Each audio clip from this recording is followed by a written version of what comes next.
ఆగండి ఆగండి, మీతో ఒక చిన్న అనుభూతిని పంచుకోవాలనుకుంటున్నాను. అదేంటంటారా? ఇదేనండి మా ఊరి రామాలయం. ఆకాశంలో పక్షులు కిలకిల రాగా, 2 కొబ్బరి చెట్ల మధ్య చంద్రుడు, చుట్టూ కొండలు, చల్లగా వీచే గాలి, అందమైన పూల మొక్కలు. ప్రతిరోజు సాయంత్రం మా ఇంటి మేడపై ప్రకృతి కనువిందు చేస్తుందండి.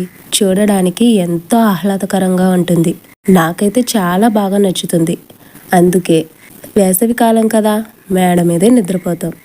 చాలా అందంగా ఉంటుందండి. అది మా ఊరి వాటర్ ట్యాంక్.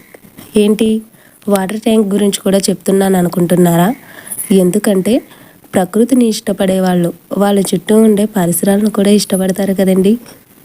అందుకే నా చుట్టూ ఉండే పరిసరాలంటే నాకు చాలా ఇష్టం.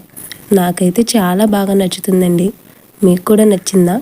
నచ్చితే నచ్చిందని కామెంట్ చేయండి.